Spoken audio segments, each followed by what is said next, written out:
Shri Anish Rajanji, Honorable Consul General of India in Durban, Dr. Chaitanya Prakash Yogi, Director, Swami Vivekananda Cultural Centre, Durban, Mr. Toba Intembu, Mr. Krishan Nair, Ms. Varushka Patta, Ms. Varsha Sharma, Ms. Zetu Sitole, Mr. Chut Dadla, Ms. Shisti Harinarayan, Mr. Piyush Khandewal, distinguished online guests, on behalf of the Swami Vivekananda Cultural Centre at the Consulate General of India in Durban, it gives me great pleasure to invite you to today's function, Sanskriti Utsav, to celebrate ICCR Foundation Day.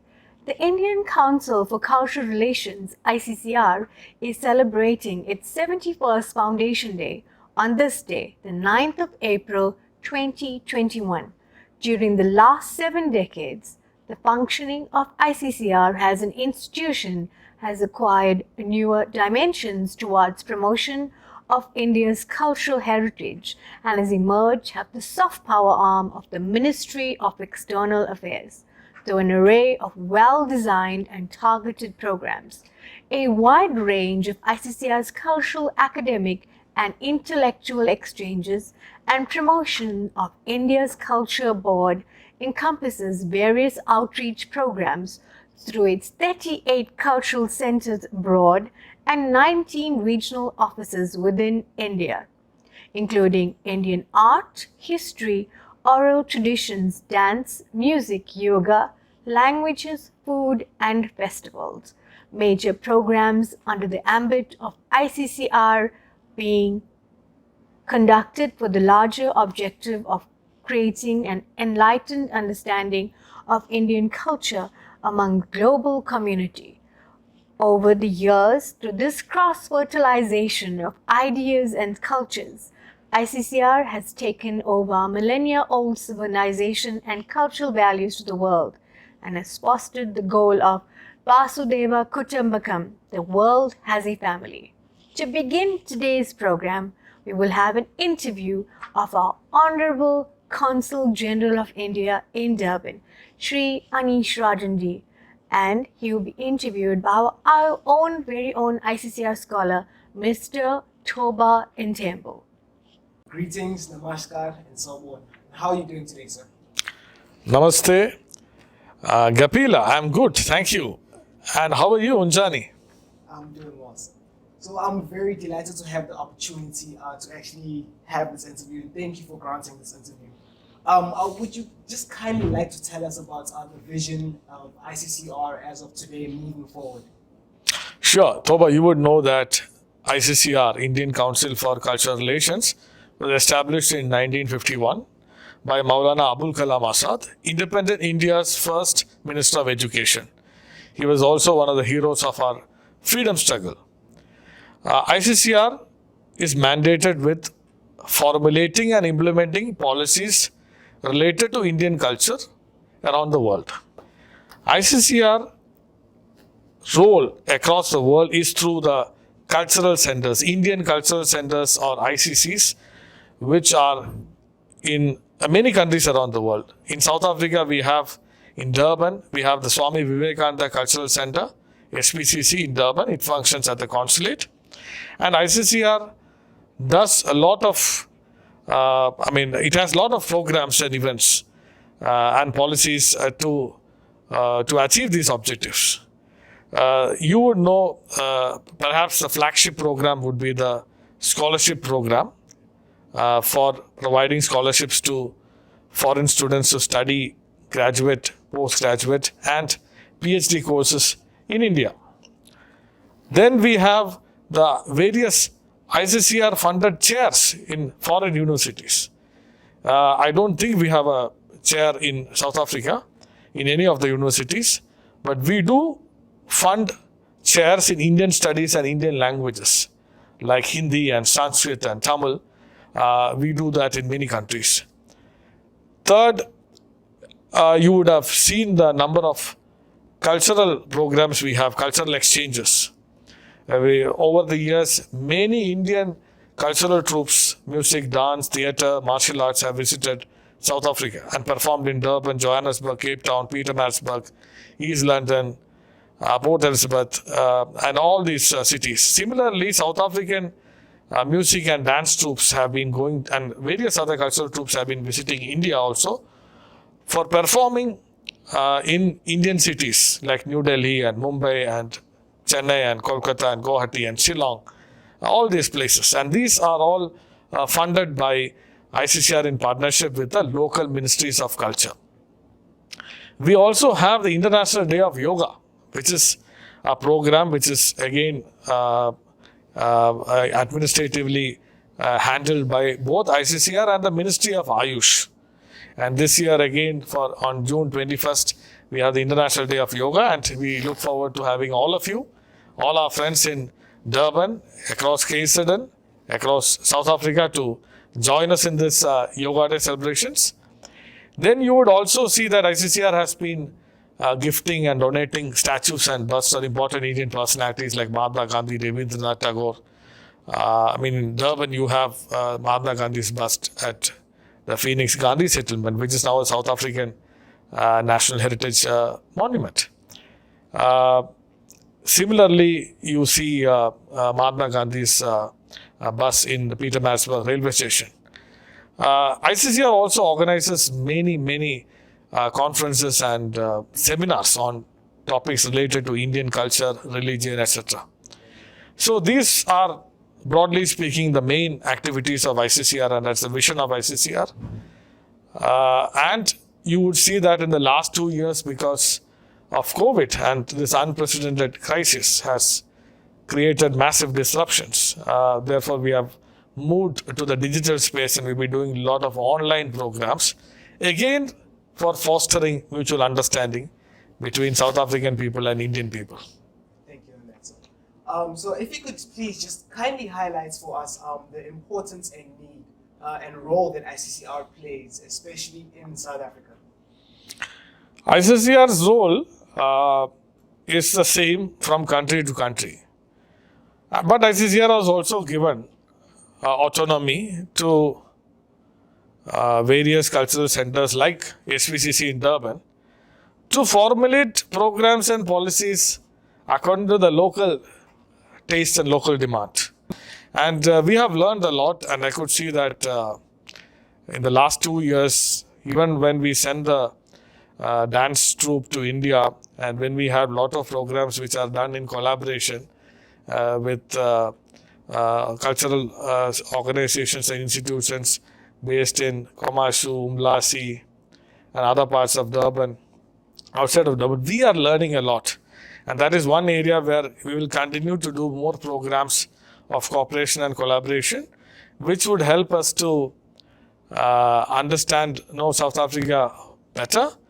And most importantly, cultural relations are the important platform which allows strong relations between people, right?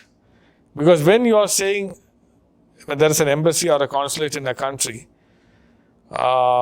you are looking at political relations, commercial relations, and people-to-people relations. When it comes to political relations, we all know those are relations between governments. When you speak about trade, commerce, and investment, you are speaking about companies, firms, multinational corporations, small and medium enterprises, and micro enterprises. But when you say people to people, how do you exactly strengthen relations between people of two different countries, especially India and South Africa? We are close. We are not neighbors in a very geographical sense, but we are brought together by the Indian Ocean, which has connected us for centuries. There is free flow of people, goods, and ideas between India and South Africa. So culture, along with sports, and often I feel that sporting culture is also part of the culture, helps us to bring strong relations between people of both countries and for people to understand each other well. Not everybody is able to travel to each other's countries, right? You know that. You and I are one of the, I would say, still a small group, minority of who have been able to travel to each other's countries. You for studies and me for this diplomatic assignment. So this is a work in progress, and we have a lot of distance to cover. Thank you very much for that. With that being said, I would like to know, is there any message that you would like to give out there to any potential ICCR scholars? I would take this opportunity, and in that I would definitely like to ask you a question once I complete my answer regarding your experience. I would request, I would encourage, I would urge South African students in schools, in colleges, to consider studying in India for graduate, postgraduate and PhD courses. I feel that there is underutilization of ICCR slots in South Africa. And this year, the slots have gone down to 30. Now, that is not a very desirable state of affairs. In fact, it is very disappointing. I would even call it a sad state of affairs.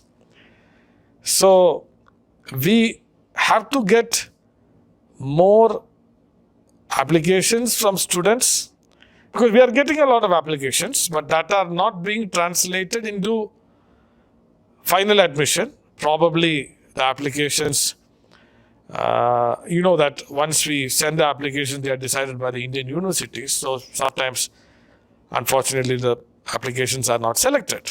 And there's a lot of competition. There's so many scholarships, so many, young boys and girls from different countries are applying. So it's a process which we cannot control. But what I can do as Consul General is to encourage more and more students to apply. So we have a very large bunch of applications with, very high academic merit, which will allow more students being eligible for being admitted to the universities. And there again, we have to do more. I think we can do a lot, and that is one of the objectives of ICCR Foundation Day also, and also having interactions with scholars like Mr. Toba Mtembu to understand how we can utilize these slots better. I would also like to see more diversity in the courses in what the students are choosing from South Africa. I have nothing against humanities or art subjects. I am a postgraduate in economics. But sometimes I'm not seeing enough of South African students applying for engineering subjects, especially information technology and new technologies, which I believe are highly job-oriented courses. And there is a lot of emphasis in South Africa on modernizing the information technology sector. So from that point of view, I would like to have a little bit more diversity, because I believe that with South Africa's close relations with India and the population of the country, we could have, if properly utilized, about 100, 150, 200 slots for South Africa. And that should be our objective in the long term. Toba, you studied in India for 3 years. We would like to know also, what is your message to South African students who could be prospective ICCR scholars in the years to come? So since you are our ambassador of goodwill, brand ambassador for this ICCR scholarship scheme, what is your message to those young South African boys and girls in schools and colleges who are listening to you today in this program? The message is, if you have the opportunity to go, that's the best way to put it. If you have the opportunity to go and study in India, please take it. But have an open mind. Don't arrive there thinking with any sort of expectation. Just have an open mind. Be ready to adapt, because change is inevitable. Once you get on that end, change is inevitable. It's nothing like here. The culture is different, the people are different, but if you have the opportunity, keep an open mind and go. And on top of that, I mean, it's education, the best education in the world. So I would definitely advise if there's anyone watching that wants to go, if you have the opportunity, go. Just do it. And do you still keep in touch with your teachers and your professors there, and also all the students, I mean both local students as well as foreign students who would have come from so many different countries? Is there a WhatsApp group or a Facebook group or something like that? Yes, I do still keep in contact with most of them, but it's not a group, it's just individual contact numbers. We do talk from time to time. We want to try and meet somewhere, but funding and all of that, but it will work out. And the fact that having friends in so many different countries opens up so many more possibilities and opportunities for you as well. So another perk of being an ICCR scholar. Thank you. Thank you. All right. So the last question I do have for you is, what advice or any words of encouragement that you would like to give to any ICCR alumni that is possibly listening right now? Oh, I would love to always engage and get their invaluable views on how to continue to strengthen India-South Africa relations, particularly in the cultural sector. I believe that cultural relations are the most important. I would even say that at times we don't give it that kind of focus it deserves when you compare to political and commercial business relations. Because at the end of the day, if people-to-people relations are not strong between two countries, I don't think that relations are really strong in any sense of the term. So, ICCR alumni who have studied in India in maybe political science or economics or philosophy or physics, chemistry, engineering, and also music, dance, theatre, sculpture, you have experienced India. You know about two countries. You are also continuously, I've seen how life has changed to a lot of ICCR scholars after they've come here. You keep a wide network. Your network is global.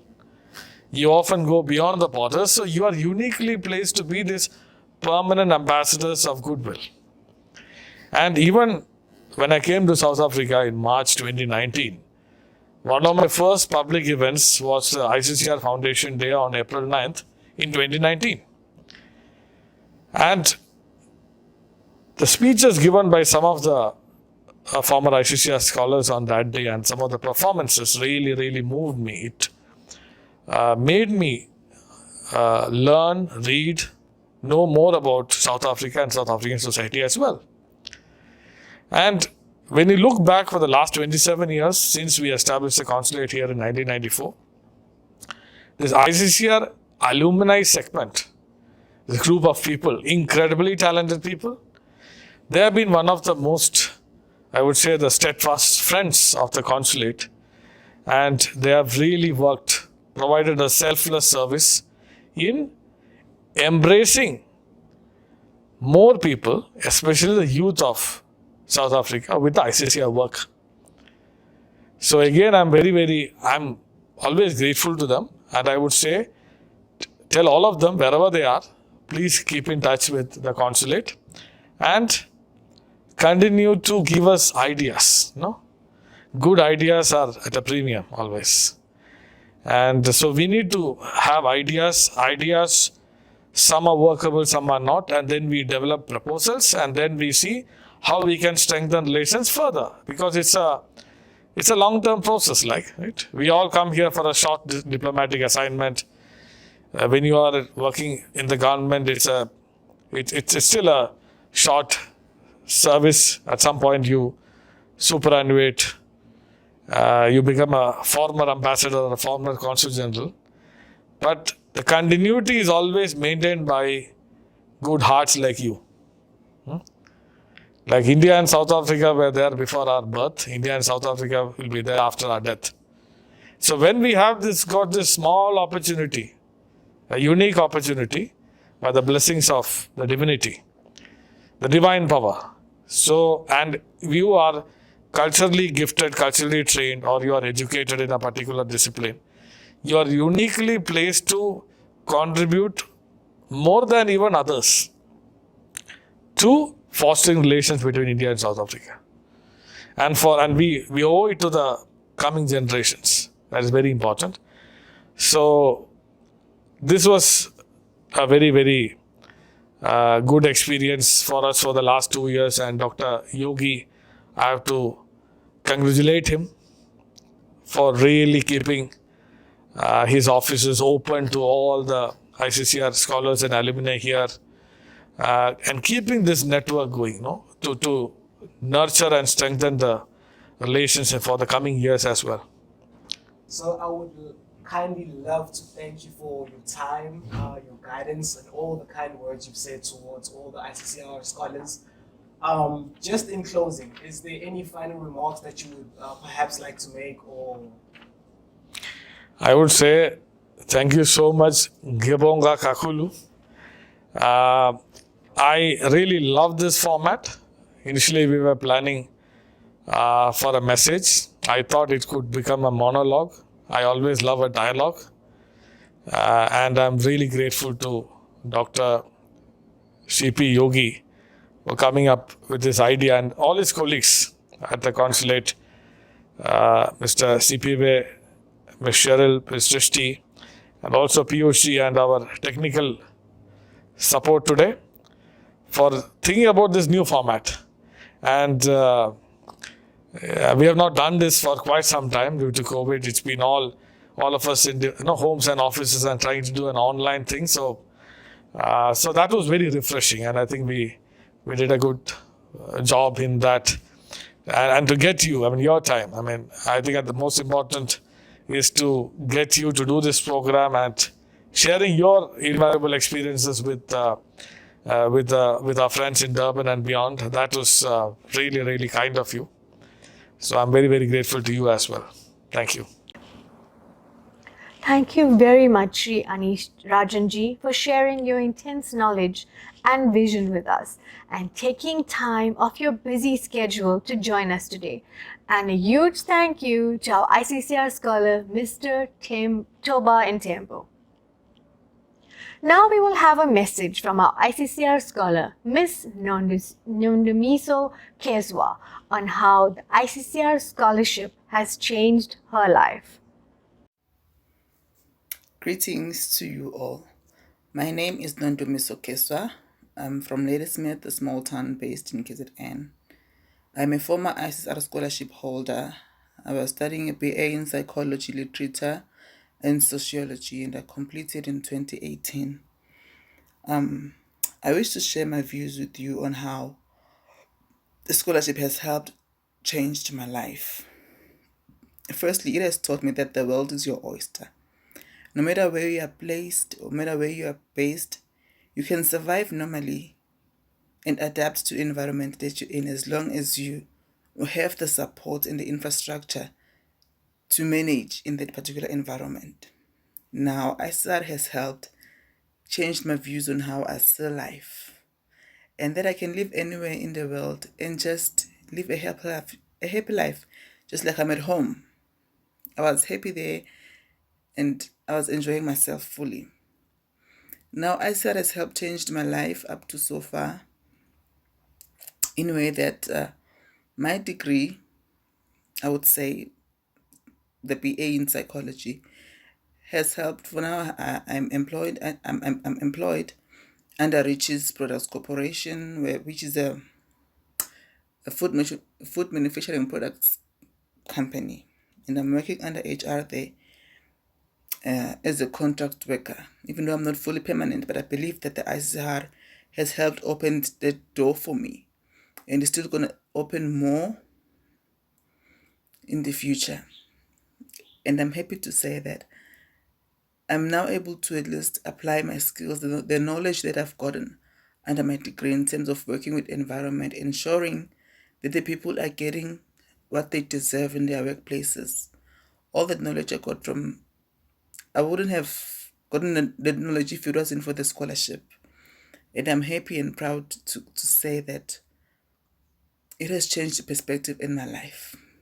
And I still wish to be a part of them in the future, perhaps maybe do my master's in psychology back in India. but I'm happy to have been one of their products. And I wish that others would also get the same opportunities and have more information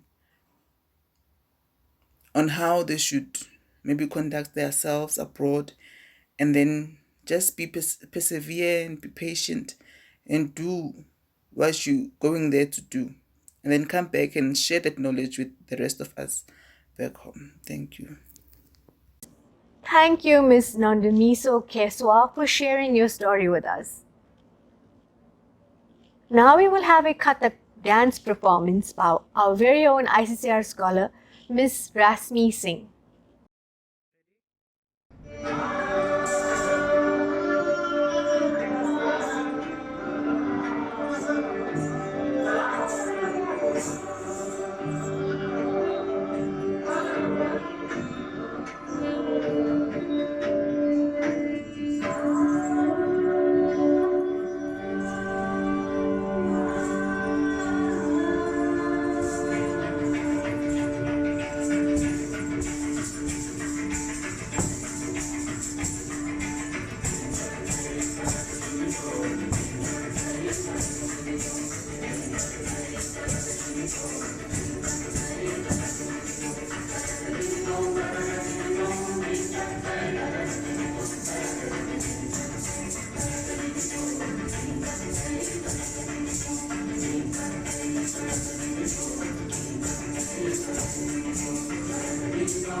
Thank you, Ms. Rasmi Singh, for that beautiful, mesmerizing performance. Now we will have a Bharatanatyam dance performance by our very own ICCR scholar, Ms. Nicolene Archery from Pietermaritzburg.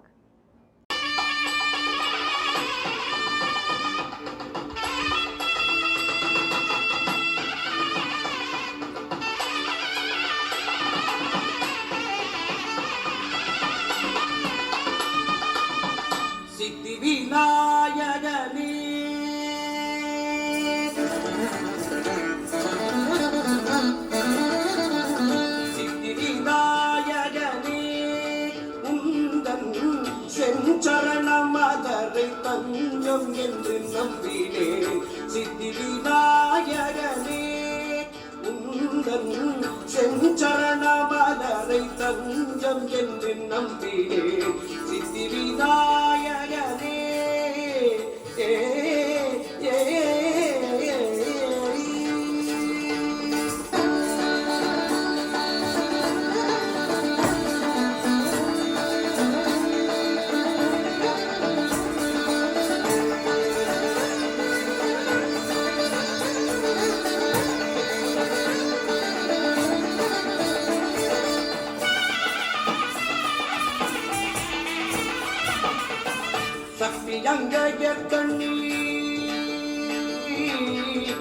சக்தியங்கயற்கண்ணி சந்நிதிக்கேதி சூழும் சக்தியங்கயற்கண்ணி சந்நிதிக்கேதி சூழும் கற்பனை மீகும் பொற்றாமரைகரை தன்னில் வாழும் சக்தியங்கயற்கண்ணி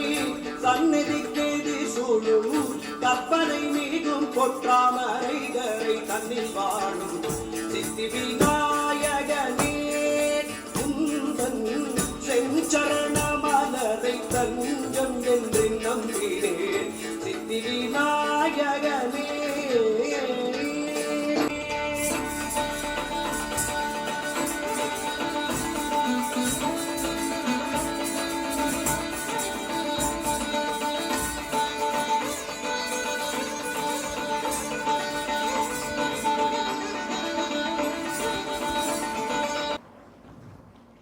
Thank you very much, Miss Nicolene Archery, for that wonderful performance. Now we will have a message from our ICCR scholar, Mr. Sandile Ngema. Oh, hello. My name is Sandile Ngema. I'm from Eshowe, KwaZulu Natal.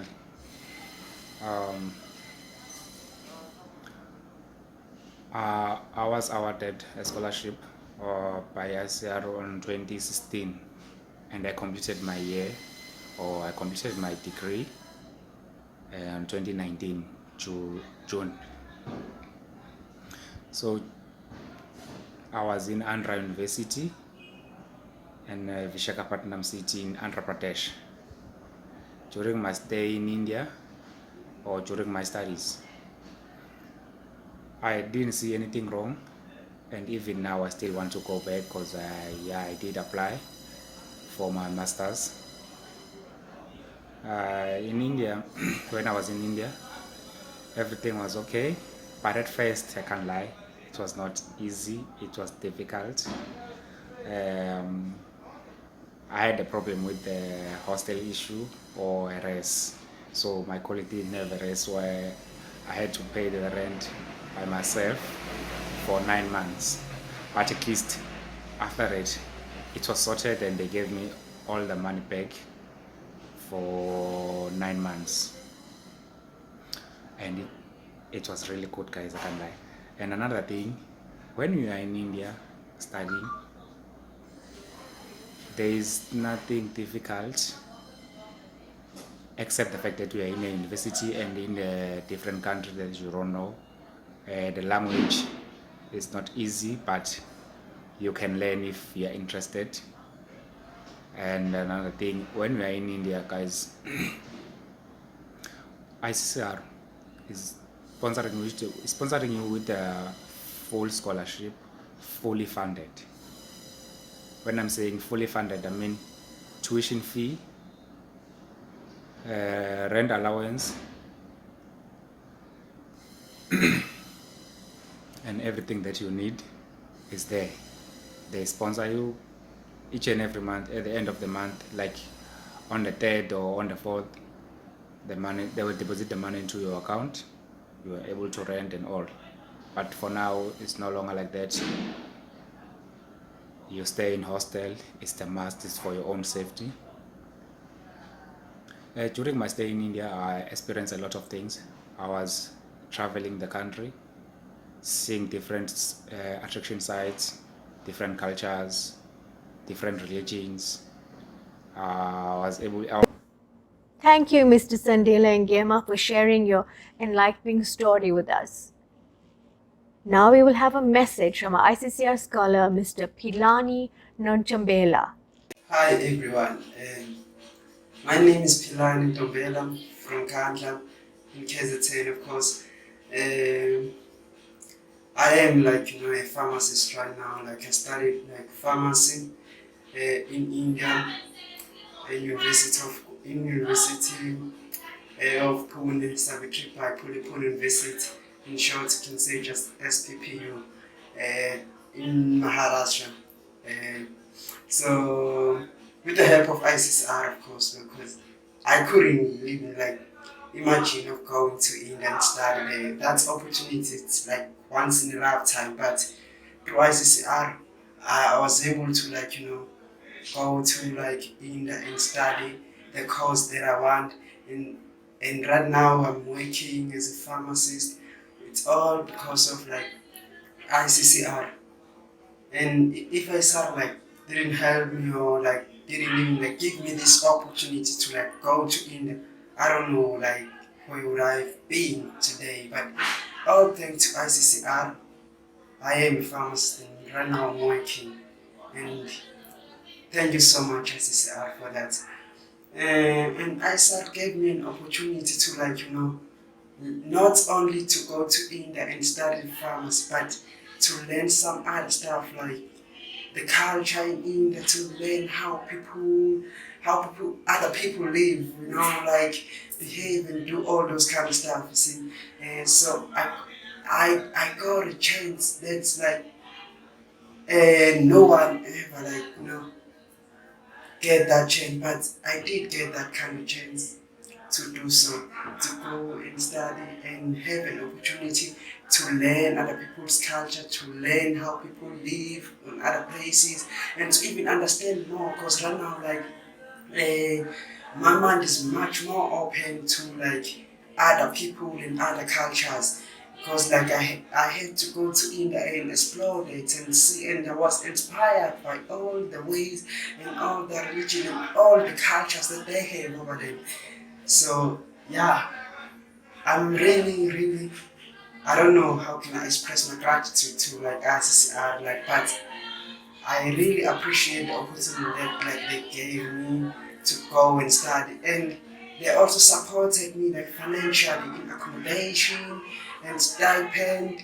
They did provide all those kind of stuff. So yes, it wasn't that easy, but I did manage to finish my degree on time and everything on time. It's all because of ICCR. Thank you so much, ICCR. Thank you. Thank you, Mr. Pilani Nantabela, for sharing your delightful story with us. Now we will have a music rendition by our ICCR scholar, Mr. Niveshan Munsami.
Thank you, Mr. Nivesh and Munsami, for that spiritual performance. You truly have a beautiful gift from Mother Saraswati.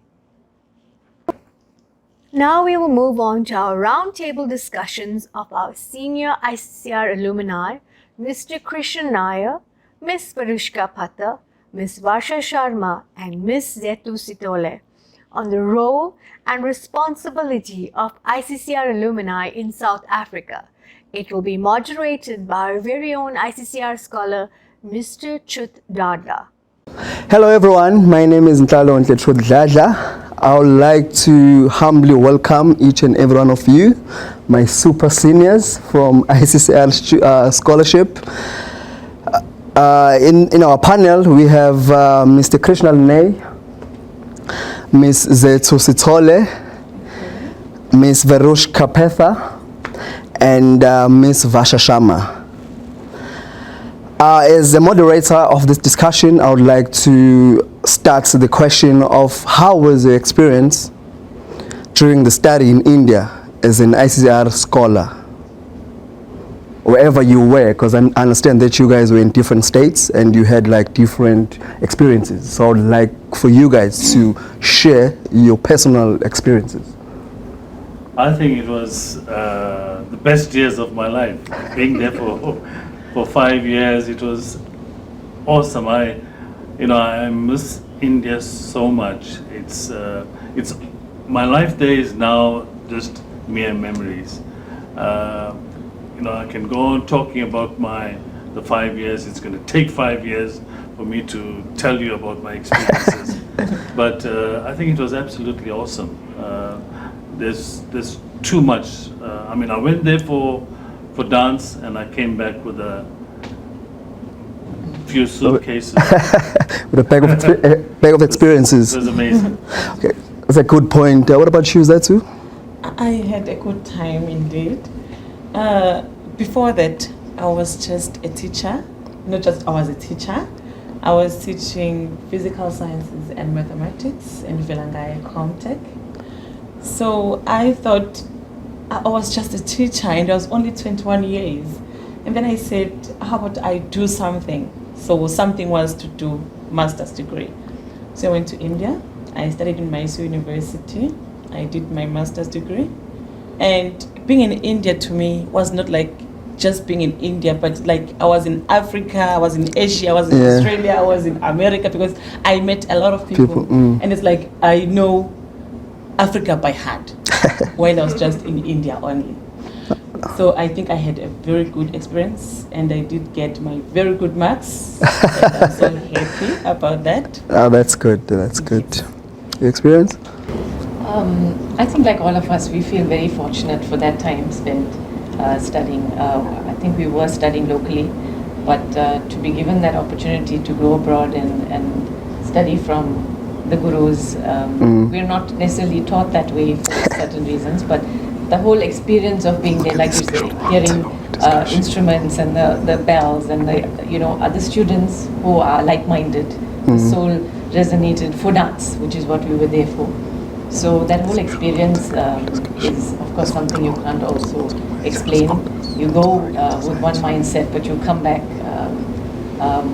I think your heart, your whole soul is filled with experiences that have molded you as a person in totality, and that obviously makes the artist in you richer and more fulfilled. It's good. Seems like we're surrounded by a lot of art students. And Barushka? Dancers.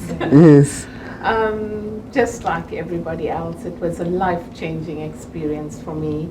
A simple girl traveling from Malabar to India. It was my first flight. Oh wow. First flight and first flight out of the country. So landing in Chennai was quite an experience in 1996. And I always believed I would grow up to be a dancer. And within a few days, I just could not believe this was going to be a reality. India took me in as a child. The whole of India, I think, the land of Bharat, takes care of everybody. It gave me my education, it gave me my worldly knowledge, it gave me parents, it gave me family. It just gave me great knowledge to grow. And I think all of us, the best thing that has happened to us is that we've grown extensively of being children of the world, having been a part of the ICCR fellowship as well as living in India. Wow, those are really good experiences.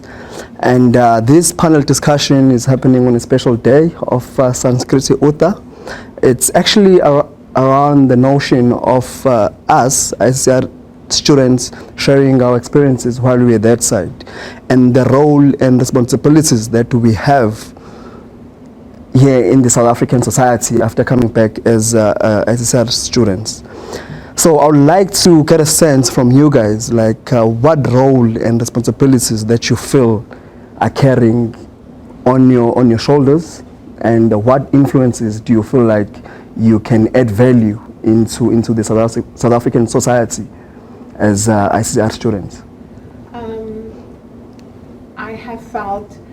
I feel differently now as a dance artist personally, but on my return from India, I felt like everybody would feel they are destined to teach, and we want to share all this knowledge and empower so many children and communities with our great art.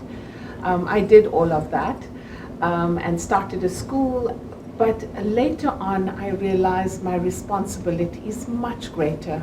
The vision is greater, and as we grow, if you are an active practitioner of the art, we as ICCR fellowships in dance, being practitioners in the art, I felt at a global level, when we were performing with other students from other countries, and we listened to their stories and we listened to their difficulties in their countries or their communities. That's what I wanted to improve in our community of, not just teaching an art form, but really giving a child an opportunity to experience, not to say I'm a South African dancer, because there's no separation of standard. I need to groom an artist. So I think that really was a changing point for me, where I felt that my contribution of the quality of work and creating lateral thinkers and global thinkers of art, not just specifically in the South African context or only Indian kids or only to a standard that we think is acceptable. We needed to create global and international performers of the art. Wonderful, wonderful. Apart from dance, apart from the arts, I think that what India taught me as a person, because when I left South Africa, I did not know that I had the dancer in me. I used to perform, on stage, wear the outfits, but I did not actually know that I had this talent or creativity within myself. And India brought that out. My gurus had brought that out. But I think that the most important lesson that I had learned, and I think that's what we in South Africa are too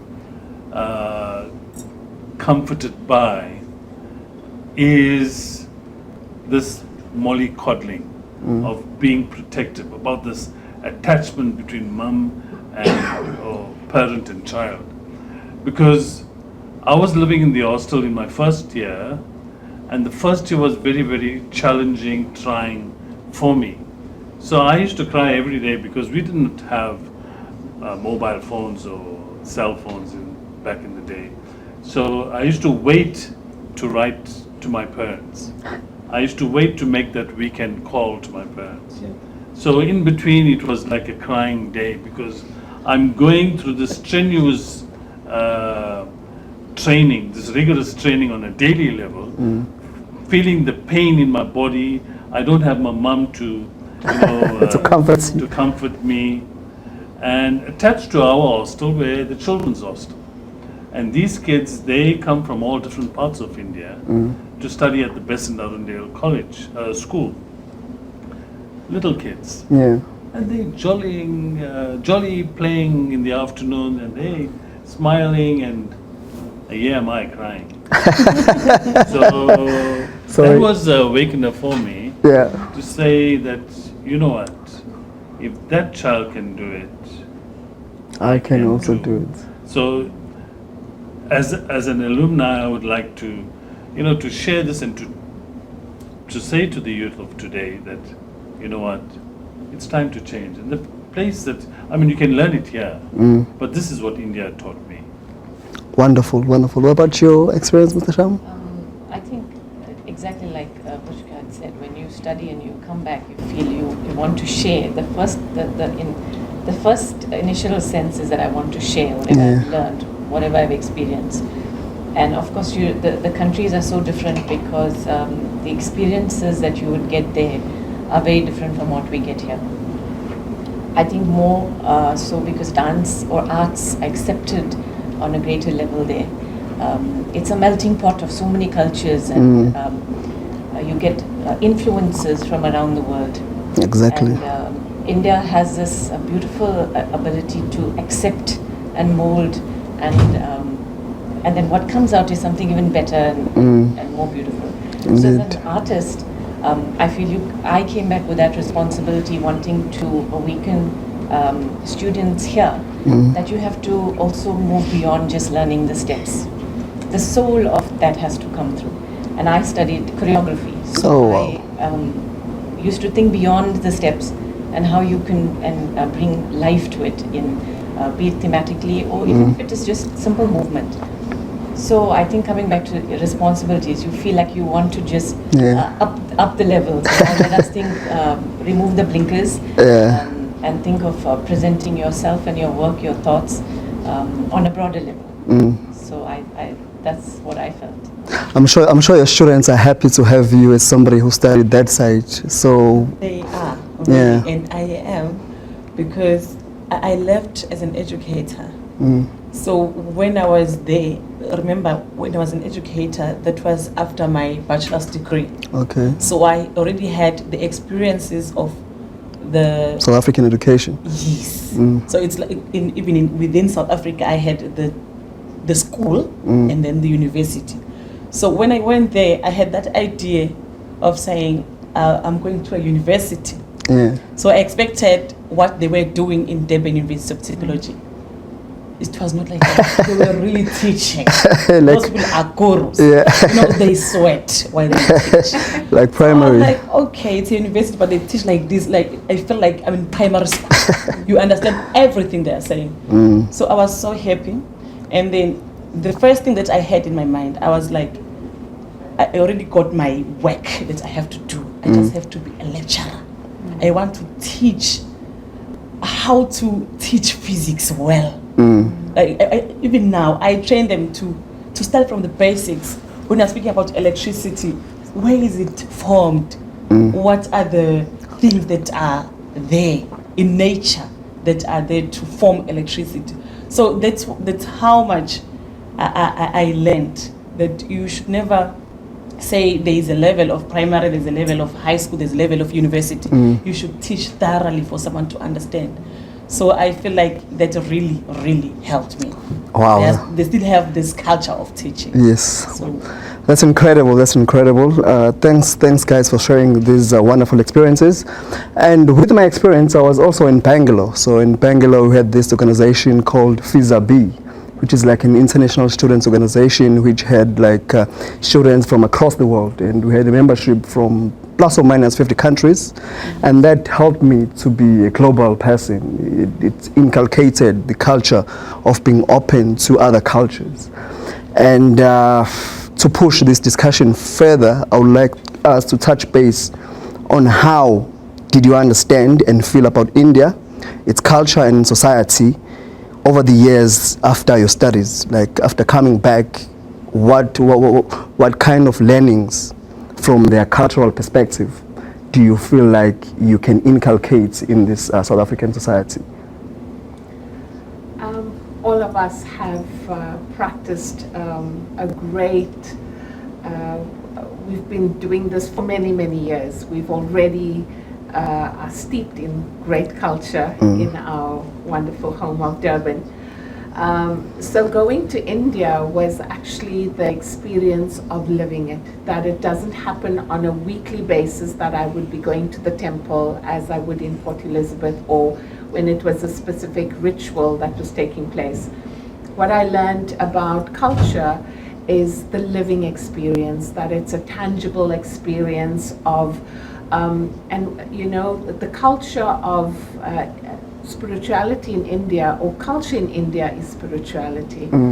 And I think that was wonderful for me to almost imbibe in myself, you know, as a dance artist also, that it wasn't just performing things from scripture, it was the daily living experience. And that's what I brought back.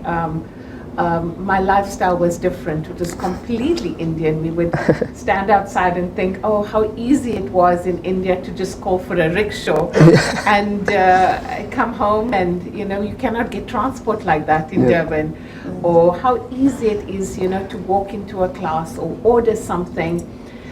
Everything is so easily accessible in India. Even just simple thing of like, you know, religion, or things that you wanted to do or experience or read about, it was so much more accessible in India. And coming back, I think all of us have done that. We've changed our lives to make it now accessible to everybody else we interact with, to bring a little bit of India back with us. I think Varishka put it very, very well. It's basically the way of life, the way that we go. That is the culture that we brought back. I don't say that it is missing in South Africa, but it is much more, you know, widely exposed. When you stand in the middle of the street, you can see the entire life of, you know what I'm talking about. Food and everything. You know, everything is, I mean, you get up in the morning, your milk is at the door, you know, your clothes are lying on the roadside, you can go and have a cup of coffee. And now, because of the kind of lifestyle that we are leading, you know, it's this is how it is, you know. So I think that, you know, when we talk about the culture of India, it's basically bringing out your character of who you are as a person, and more importantly, that we need to act it in our day-to-day life. Vasha? You know, it's a funny thing. I was brought up with this line that culture is not taught, it is caught. Okay. And you will be surprised when I went there, a lot of local Indians have a different perception of us South African Indians, that we're not in touch with. That's what I'm saying. Culture is within inverted commas, because artists are also such that you imbibe so much from everywhere, because that's how you flourish as an artist. So I was fortunate, I studied in Bangalore. Oh wow. So I won't say it was very traditional, but you get to express yourself in it the way you would want to do it as an artist. So whatever that means, I guess it depends on where you are in India and the kind of people you are surrounded with. But I like the fact that I took a bit of our South Africanness, Indianness there, and I was able to absorb the like we said, a way of life that we brought back here. So it's bridging that gap. Yeah. Oh, those were very elaborative experience that you guys had. And do you feel like this was like a turning point of your life, the experience that you had being a student abroad from home? Do you feel like that changed your personality or persona in a 360-degree perspective, or how do you feel about that? This is my life. My life started in India. Okay. I think everyone that knows me, I'm a dancer, so I live it, I breathe it, I sleep, I'm dancing, I sit, I'm dancing. So my whole life, I realized my whole life unfolded right in front of me in India. I'm still extremely close to my gurus, and I've been divinely blessed to be gifted the opportunity to learn from them. So my whole life has been shaped of just those, the 5 years I've spent in India. My gurus are a very central part of my life. The structure, everything I do, everything I go back to, goes back to what I've taken from India. There's no separation of that was my time and this is me. There's no separation of India or Varishka or South Africa. It's how I live. And it's not just the dance, but everything else it's exactly the same life I'm living now in South Africa. Awesome. When I left South Africa, as I told you, that I did not know where I was and where I was going to, but I knew about Bharatanatyam. And getting into Kalakshetra was my initiation into life. And my gurus were not my gurus, they were my parents. Because they took care of me, and I did not see that. I'm saying that now, but at that point in time, they were my gurus. Like, why are you asking me to remove my mustache? And I had a thick mustache. Oh yeah. So I had to remove that, and everything had to change. It was not only the mindset, but physically there was that change that was brought out. But I did not see it then. We did not know that the guru is walking, that you needed to stand, but we were taught regularly about values, about respect, about love. Love was not just one-on-one. It's about everything that we see around us. So we were nurtured basically from day one. Yeah. And you can imagine. I'm just the recipient of what Kalakshetra is all about. And Varishka also mentioned that our gurus play a very, very important role in our life. Even up till today, if I pick up the phone and speak to my guru, it's like his son is calling, and it is just an overpouring of love. Yeah. Thank you so much for calling. And this is what we need to share, as alumni of the ICCR, to share with the greater South Africa. South Africans, especially the youth of today.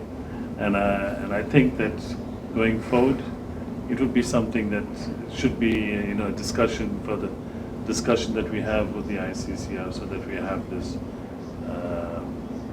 put into action. Yeah, I can see even now you have tears of joy, pouring out of your eyes. Clearly, you're so happy that side. What about your experience there too? Growing up from Kandla, you know Kandla, right? Yeah, I know Kandla. There was no electricity, there was no tap, nothing. So when you have a bachelor's degree, like you have a big thing. You are a teacher, I qualified nurse. So I could have just decided to sit with my bachelor's degree because it was a great thing, as it is. But I said, let me just continue. And then ICCR came through for me. It happened. So it was really a great turning point for me because I knew no one who was working at a university. I did not know anyone who was a lecturer like my aunt or whoever. But I said, it just has to happen. And thank God it happened. And I was still a teenager. Oh yeah? Yes. when I was in DUT. So we're just wearing anyhow, you know. So when I got to India, I went with my clothes, you know. I went just once with my miniskirt. And I was like, I'm the only person showing legs here. And when I was going to a canteen, everyone was like this. If it was girls, so I was like, if girls are looking at me like this, I just have to stop. So immediately I stopped. I bought new clothes. Oh, that's why you're wearing stockings today. I cannot, you will never see my legs. I can no longer show them anymore. Even at home, now I cannot. So you became a proper lady. I feel like I did not just learn education, but life as a whole. I learned a lot. Where I was staying in Mysore, there was an old lady. She used to give us food. You know, we're like, oh, maybe this food is not clean, this food is not, but we're like, let's just eat. But sometimes she just sit with us to see if we're eating. She was like, Zetu, I see you are becoming slim. Eat, I'll just see if you are eating. Well, I was just stressed a bit, but all that just went. I was just enjoying my life, you know. I was riding a scooter for the first time. You know? And then I graduated, I bought a motorbike. Oh. So it was so that I had my life. Oh, that's good. That's really good. It was really great. Turning point, of course, I think I was blessed to be traveling since I was 13, I think, for dance. But I think going to get your degree, your focus is different. And when you have to live there, you know, it's very different from our dynamic here, which is once a week or maybe twice a week. Because you have to do other things. You're in school or you're doing other things. You cannot give up your whole life for dance. But when you go there, and that's why I'm saying we're grateful for the scholarship because you live there and now you're drenched in it. So the way of life is different naturally because that's all you eat, sleep, drink. Is what you're going. For us, it was dance. It could have been anything that you went to study or pursue. But to be surrounded by gurus, I was fortunate. We had Dr. Maya Rao. She's not with us physically, but I'm sure what she's taught us lives through everybody. So that has to change your being, your mindset, your personality. Exactly. So you grow. Every day you grow a little more towards being the better you, the better version of you, the better artist. Your mind opens up. You think of different ways to do things. So it has to change. You have to change. I'm yet to find someone who's gone to India and come back unchanged. For the better. You change by default, you know. You don't have a choice. But I don't think they call India incredible for nothing. You know, it produces incredible people after, you know, they've had experiences that side. And for me also, as I spent like 2 years in India, I was surrounded by mostly kids from Nepal, and those guys they live and breathe Ubuntu. They actually taught me how to be a better Ubuntu person, you know, but they're from the Himalayas, and that has kept me connected to the Indian, you know, culture and its various facets. And now I wanted to get a sense from you guys, like, do you guys still feel connected to the Indian culture and society? Because for me, I still celebrate Happy Holi. So I don't know about you guys. Like I said, just what you see of us, we are true embodiments of Indian culture. I think we have our hearts and of our native land of South Africa, but I think we are definitely, having the opportunity to study in India, we also have the gift of our ancestral land. So it's truly a gift to live the life of an Indian in South Africa. I think we are blessed with two cultures, two great lineages of our grandparents being from India and our parents being here. So it also, like Varsha mentioned, that gives you an opportunity at every day to be learning, to embrace this, to embrace our uniqueness and our differences. So India, we still live it every day, and I think the gift of having, not just our parents or grandparents that have taught us so many things about our culture, we have lived it. We have experienced the beauty of it, the joy of it, the real essence of it. So we've come back a little bit more, a stronger dose of our parents. You're more our connected. grandparents, and now brought that into our families, into our schools, people we interacted.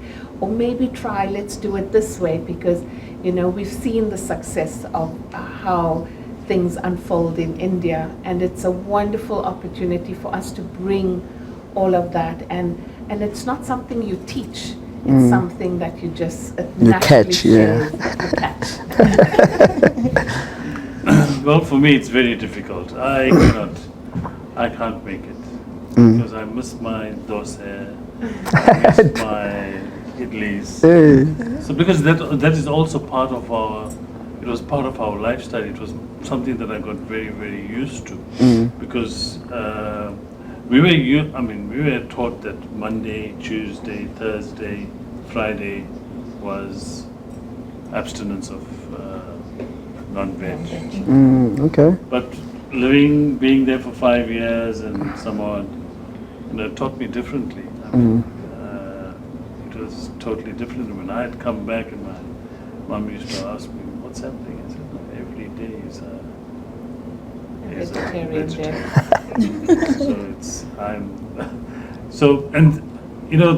That is just one part of it. It is difficult because I think the kind of lifestyle that we live here is different to that in India. And as much as I would like to say that yes, I do live that kind of lifestyle, but I don't. I mean, look at me right now. So it's it is different. But of course, within myself, I have that very, very strongly to change people's perceptions and minds. It's difficult, but I hope that someday that can happen. So yeah, that's me. Good. We've all shared our experiences. Not on this one. Not on this one. Miss Itole? I can say that I am still connected. Okay.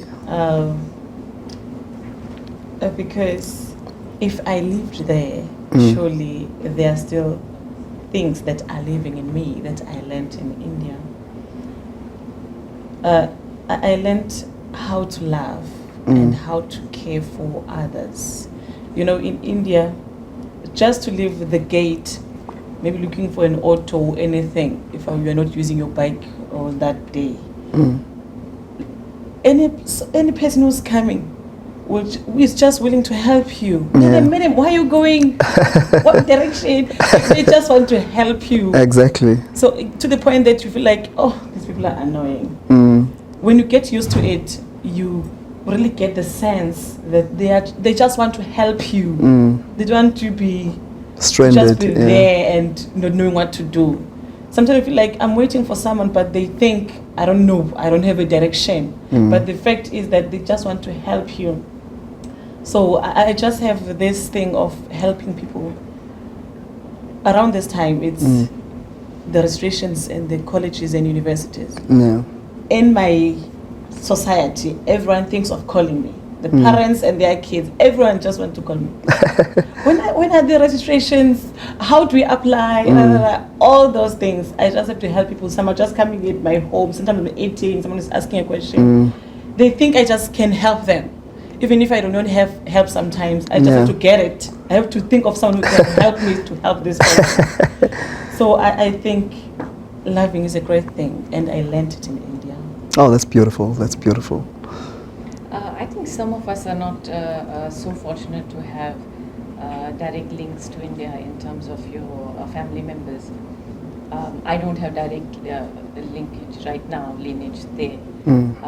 So some have connection with India, are lucky to have it directly, and, relatives. But for those of us that don't, like myself, the fact that you traveled and studied there and you've made friends and you've connected that way, that becomes your connection. And it need not be external, like Krishna was saying, it doesn't necessarily need to reflect in your dress or your bindi or things, but it's the change has happened within. You, like we said earlier, you carry a bit of India with you, your culture. We do look to India, of course. We do, living, I'm sure, Indians around the world outside of India. You keep looking toward India for your spiritual roots, so it could be linguistic, it could be, on various levels.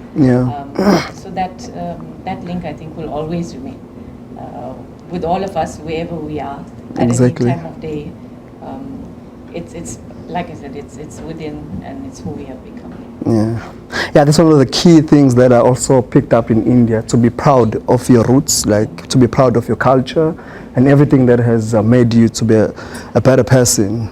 And on that note, I wanted us to go through as to how do you guys feel the role and responsibility that we have as ICCR scholars back in South Africa. Do you feel like there's any contribution or role that we have to play? For example, the chat that we had before we came here around the internship program that we want to initiate within the ICCR program. Do you feel like there's any other role outside that you guys can, add value onto? I think we all have a huge role.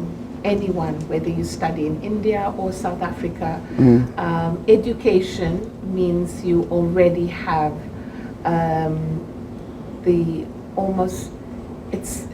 it's now the second nature, or the second thing that has to happen means that you have to teach or you have to share that. And knowledge is not meant to just stay. There's no way you're going to grow.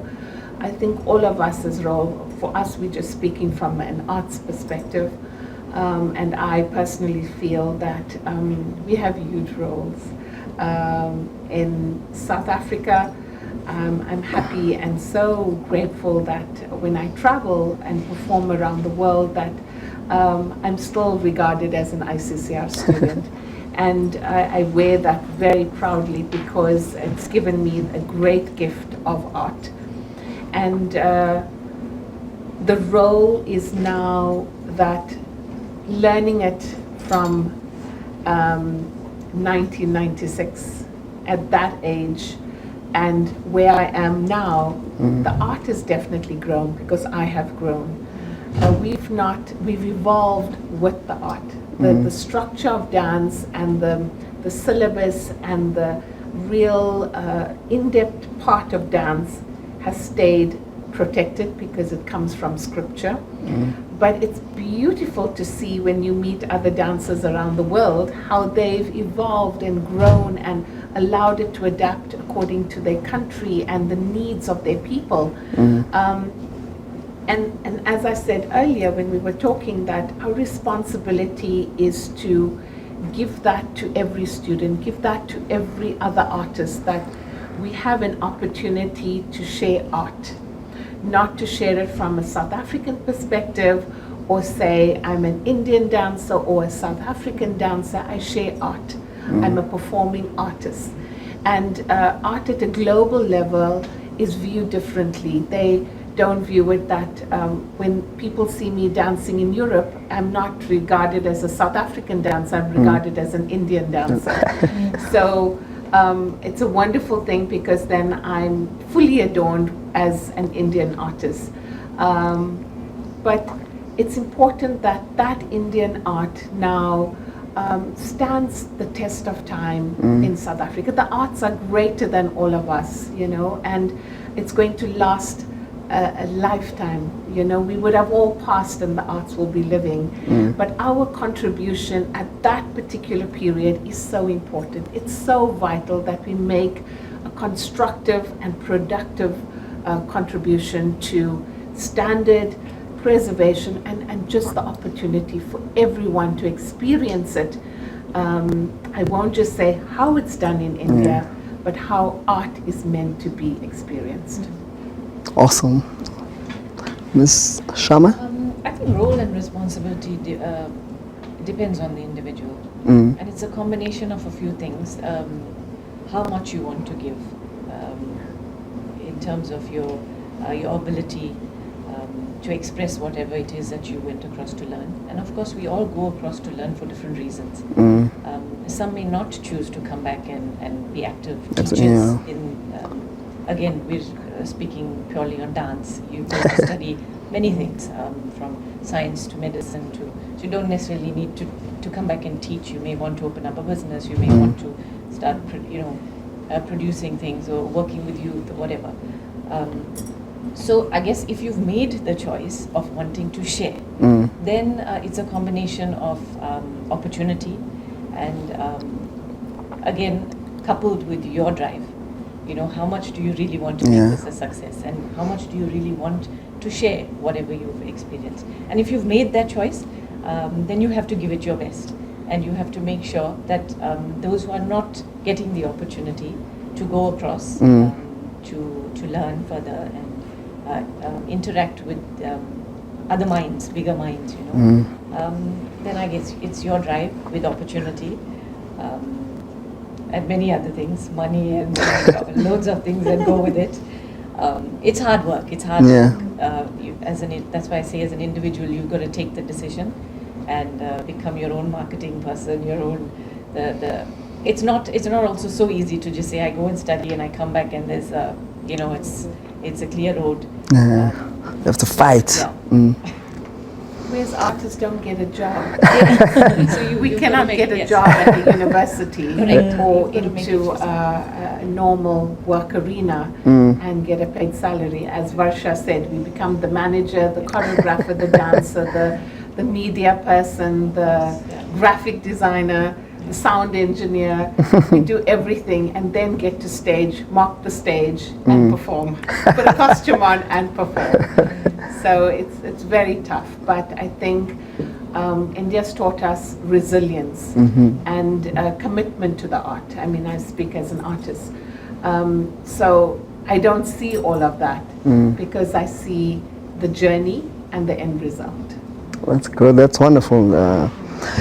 So basically, how do you guys think, as ICCR alumni, we can contribute towards strengthening Indian ties with South Africa, within the arts, within teaching, as you were earlier talking about, like having an exchange program for students from DUT to maybe go and study in India.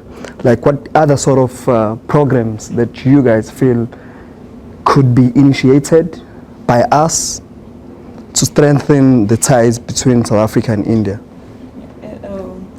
As an academic, I just thought of a research. Okay. I said research because they do not really have to be together or to be in one place for a long time. So I can take my students and I can have another lecturer in a university in India. Okay. And then we make them to choose a topic and then they work on one topic. They can research in India, in South Africa, India, in South Africa. And then we have something that is giving us records of India and records of South Africa. Beautiful, beautiful. I think this was the start. We got to meet you guys that are so amazing. Listening to you speak is phenomenal, Zetu. So just like that, we've never been exposed we've had the gift of receiving our fellowships and coming back and making huge contributions in our country, and wearing this proudly of being ICCR alumni around the world. And I think it's so important that there has to be a lot more interaction from Delhi. As an artist, I know Delhi is the hub of where performances take place around India, as well as artists are chosen from Delhi and then performed around the world. If we have all worked extensively on being global artists and representing ICCR and Indian artists, as I mentioned before, if I'm performing, people recognize me as an Indian, they invite me as an Indian dancer, not a South African dancer. So I would greatly appreciate that. Maybe I'm happy to, interact with the cultural units in Delhi and other parts of India, of looking at how we can better use this great ocean of talent that we have in South Africa, in other parts of the world where graduates have come out of India, and now maybe give back, share our work, share our, present work, share this greatness of mind, of sharing. Just us talking together inspires people, it enlightens us. So it's really my wish that we have a lot more interaction with New Delhi and our ICCR office in New Delhi, giving us opportunities to speak, giving us opportunities to share our art as ICCR alumni, or being on the panel of ICCR artists around the world. I would agree with Virushka 120%. But there has to be a but. Because of the challenge that we face globally now with the pandemic, it makes things slightly more difficult. And I wish it can disappear, so that the dreams that we have as artists to perform, to synergize, to partner, to interact, to have these wonderful events going on. Because as artists, you would know that we are suffering dearly because of the challenge, and we need to overcome that, in our very own way. But it's not something that we can get used to. As Varsha mentioned, it's more of a the atmosphere, the togetherness, the one-to-one, the relationship that we have with the musicians, with the audience, that makes it, gives it a different feeling. But in getting the ties much more closer with India, I think the sitting here alone is not going to give the answer. I think there needs to be more communication, discussions held with the ICCR, whether it is locally and with Delhi, that how we as South African alumni of the ICCR can make a difference, which we can. We have the ability. We've spent many years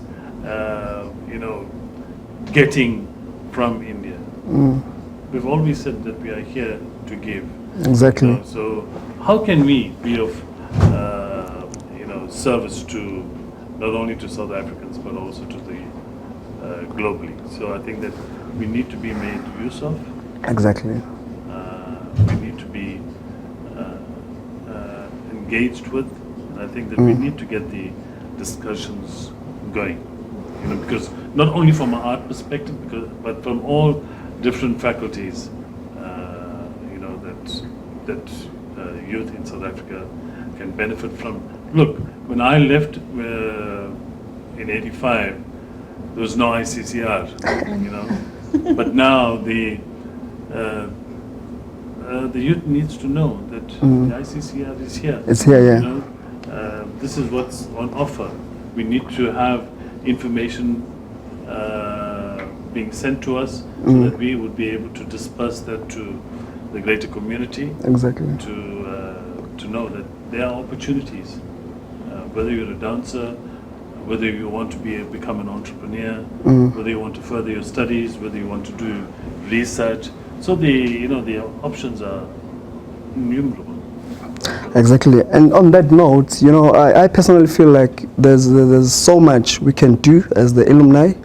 As I stipulated earlier on, that there's an initiative that we're trying to execute within ICCR, whereby students who are going to study in India through ICCR, when they come back, they are placed within Indian companies like your Tatas and your Jaguars, so that they can create a space for them to get job opportunities. And also maybe if we can have a proper connection or relationship with the Indian Chamber of Business, where maybe people who have studied in India and came back to South Africa to be entrepreneurs can have accessibility to the Indian market in terms of skills and funding, and everything that could be conducive for those businesses to grow. So I strongly feel like there's so much that could be done, from academics to the performing arts and everything that has brought South Africa and India together. And on that note, I think we've reached the end of our discussion. Thank you very much, everyone, for participating. Namaste. Thank you very much to our senior ICCR scholars, Mr. Krishan Nair, Ms. Varishka Phatta, Ms. Varsha Sharma, and Ms. Setu Sitole for sharing and enlightening us. It was an absolute pleasure listening to you all sharing your views. And thank you again to Mr. Trudala for being such a pleasant moderator for this roundtable discussions. Now we will have a message from an ICCR scholar, Mr. Andile Khumalo from Ladysmith. Namaste everyone. My name is Andile Khumalo, a former ICCR student. I would like to greet everyone, the ICCR officials, ICCR students, and everyone who is celebrating the Foundation Day of Indian Council for Cultural Relations, known as ICCR in short. On this very important day, I would like to talk about how ICCR scholarship has helped me. I started to know about ICCR in January 2013 in Ladysmith Municipality, where I applied for ICCR scholarship for the first time for a graduate course to do Bachelor of Commerce, that is BCom in short. At first, I had some doubts. I had some questions like, do I really meet all the necessary requirements of this scholarship? Questions like, is it possible for someone like me to study abroad? So I would like to express my sincere gratitude to ICCR. I was very happy when ICCR Embassy in Durban and Ladysmith Municipality told me that my application was accepted in Osmania University, located in the city called Hyderabad in Telangana state. Because I didn't have money for tertiary education that time, and I knew that my parents cannot afford to take me to the university or college so that I can further my education. I'm very grateful because ICCR has not only helped me further my education, but also in building confidence and restoring hope in my life. And it means a lot to me. I know no enough words to thank ICCR for all the help they have given to me. Today I'm an educated person. Today I am confident and I have hope that I can accomplish more things in life. My English language has also improved. I had a great experience in India. I met new people from different countries. I met new friends, and I'm still in contact with most of them on social network. There were some challenges in India, but all in all, it was worth it to study in India. I thank you. Thank you so much, Mr. Andile Khumalo, for sharing your inspiring and very emotional story with us of how the ICCR scholarship has changed your life for the better. Now we will have a dance performance from our ICCR scholar, Miss Shanice Naika.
Thank you, Ms. Shanice Naika, for that beautiful Kuchipudi dance. Now we will have a message from our ICCR scholar, Ms. Sinitembe Bhutelezi. Namaste, ladies and gentlemen. My name is Tembi Lebutelezi, and I am from South Africa in Durban. Before I even begin, allow me to pass my gratitude to the Indian Council for Cultural Relations, which is known as ICCR. I was blessed enough to be one of their scholars who received the fully funded scholarship to study in India from 2014 to 2017. So today I'm just going to share with you my experiences in India and how it changed my life. So I applied and I was accepted to study in Gaudiya Women's College under Osmania University. Yes, India takes pride in making sure that they cater for women and children. So we had schools for girls, colleges for women, and we had hospitals, clinics for women and children. We had banks and ATMs strictly for women, shops for women. We had salons for women, you name it. We really catered for as women. And also even at the buses, a bus had 2 parts and 2 slides. So the back was for men and the front was for women. It doesn't matter how packed the back was, and no matter how empty the front is, men were not allowed to even enter through our slide. So it was that like safe for women, you know. And also men, like strangers on the street, were not allowed to address me with any other name except for madam or ma'am, you know, to show the level of respect. So obviously women had to cover up, you know, because you had to dress in a modest way as possible all the time. Yes, the climate change was very different. It was blazing hot every day, all day. And yeah, but then the nicest thing, hey, even though it was so hot, the sun had a way of steaming our skin, and every time when we came back home, we were like glowing and our skin was pure. And our families were wondering, like, you always complain about the heat, then why are you so glowing? Like, I don't know, maybe it's because the sun is like steaming us, I don't know. But and also the Indian community is very friendly, guys, trust me, they're very friendly. The reason why I'm saying this is because both my professors in college and my students, my classmates were like 110% supportive of us. Say they were always a call away, you know. They always wanted to know if we were safe. They would help us also to find accommodation, places to rent if you didn't like live in a hostel. And they made sure, you know, they were like supportive. They made sure that India was a second home. Even though they were not Christians, they made sure that they accommodated us on Christmas, you know. They attended our shows for Easter, you know, and to an extent that they were the ones who come and say, guys, what do we do on Christmas? What show do you want us to do? You know, it was like a very, very warm place, you know, to be. And also the cultural exchange, it was like amazing. I made friends from all over the globe because a lot of scholars came from different parts of the world. So I have friends from Russia, I have friends from Afghanistan, I have friends from Sudan, from you name it, Fiji, Mauritius, Seychelles. I have friends all over the globe because of just one trip. And you learn to explore, you know, everyone's culture, and you learn to appreciate yourself more, you know, because sometimes you try and like compare your culture with the other person's culture, and you'd be like, oh, okay, so this is why, you know. And it's very, very, very overwhelming sometimes. And I also remember how cheap the food and clothing wise in India. You know, it was really easy to survive. There was one thing good about it, you know. Everything is just here, like everything is just, and even the infrastructure and the way of living. Malls are not really a necessity in India. Yes, some people prefer them, but in all honesty, the setup is like very different from ours. You know, it's like, imagine the life in town. You know, this is like a building that people live in this flat, but on the ground floor there's like a tuck shop, there's a pharmacy, there's a clinic down the road, and there's no need for you to travel like 5 kilometers away from your house to get something, because everything is here. Children are not supposed to study far from their homes, so every community has a school, university, or college, and a hospital and a clinic, everything, so that you won't move far, you know, to look for something. So there is something also amazing, you know. And you find food even at 3 a.m. in India. Trust me, it's always there, it's always tasty. Yes, guys, this was like an amazing experience. I wish I could go back and relive just for one moment. But trust me, even if we go for interviews, sometimes your qualification gets there before you, because already interviewers are curious. Where is this girl or this guy coming from with this qualification? What is this name? You know, because they're like in awe of even how our degrees look like. It's because it's a really, really great opportunity. Grab it with both hands, considering that everything is paid for. Why wouldn't you? From the flights to your accommodation, your food, electricity, and everything is paid for. As long as you behave yourself, you do well in your studies, and you come back home. That's all they ask from you, honestly. To represent South Africa. Do well. Be known, you know, be known for your good deeds everywhere you go. And trust me, it's that easy to survive. So guys, happy 70th Foundation Day. And I hope everyone is keeping well at home. You are taking the necessary precautions of staying safe, and I really, really hope we all make it safe. That is from me today, and bye-bye.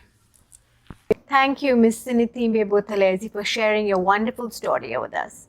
Now we will have our last performance by our ICCR scholar, Ms. Kranti Singh.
Thank you so much, Ms. Kranti Singh, despite being in India and sharing this wonderful, mesmerizing performance with us. Thank you. Now we will have a message from our ICCR scholar, Mr. Sinithembe Ingashangaze. Namaste. My name is Netemba Jangase, born and raised in Nkandla. I studied electrical and electronics engineering, obviously in India. I studied at Sri Venkateswara College of Engineering and Technology, which is shortly known as SVSET. It is affiliated to Jawaharlal Nehru Technological University in Anandapur, which is shortly known as JNTU.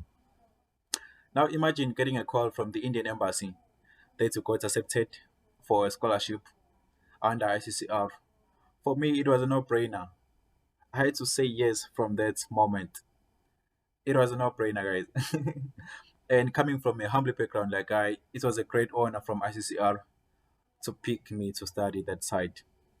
And now studying in India wasn't that easy. It was one hell of a roller coaster. We had our ups and downs here and there, but at the end of the day, it was all worth it. The sacrifices had to be made. Also, I would love to give a shout out to people of India. It didn't take them to be a rocket scientist to show the love that they gave us. It was huge. That side, I didn't just meet friends, but I met family. I met brothers and sisters, and I'll forever be grateful for the love that they showed us. We didn't just learn engineering, but I learned a lot from the culture, the diversity, the love, the food, the humility, the humor, the childishness, and the people of India. It was all great. It was home away from home, if you know what I mean. Now, studying engineering on its own, it's prestigious. I acquired a lot of skills, the logical thinking, the critical analysis skills that I gained, the language improvement. The people I met that side, from African people, the Asian people, the people from Europe, all that, and it enhanced studying in India enhanced my networking skills. There are still people that I speak to from other countries that I met in India, all those connections. Now, always, for a person like me who aspire to inspire, it really feels wonderful knowing that you're positively contributing to the society with something that I got from ICCR. ICCR gave me a passport, I can say, like a passport to every career that I'm able to do now. So I'm grateful. It was not easy, but I always say this to myself that climbing the staircase it's not that easy, but the view at the top is very beautiful. Bravo to ICCR, bravo to the people of India. One love. Thank you, Mr. Sinithemba, for sharing your story with us. It was truly inspiring that ICCR has changed your life for the better. Now that we have come to the end of today's program, I hope that you've all enjoyed our program as much as I did. We will have vote of thanks by my colleague, Ms. Shasti Harinarayan. Thank you. Namaskar. On behalf of the Swami Vivekananda Cultural Centre at the Consulate General of India in Durban, it gives me great pleasure in rendering this afternoon's vote of thanks on the occasion of Sanskriti Utsav to celebrate ICCR Foundation Day. I would like to thank His Excellency Honorable Consul General of India in Durban, Shri Anish Rajanji, who was interviewed by ICCR scholar Ms. Toba Thembu. Also, I'd like to say thank you to ICCR scholars Ms. Nandubisu Kezwa, Ms. Rasmi Singh, Ms. Nicoline Archery, Mr. Sandile Ngema, Mr. Pilani Ntumbela, Mr. Niveshan Munsa, as well as the senior ICCR alumni in South Africa, Mr. Krishnan Nair, Ms. Virshka Patta, Ms. Varsha Sharma, Ms. Zetu Sitole, who was moderated by ICCR scholar Mr. Trith Dadla, as well as Mr. Andile Khumalo, who rendered his message, as well as Ms. Shanice Naika, Ms. Sitambile Buthelezi, Ms. Kranti Singh, Ms.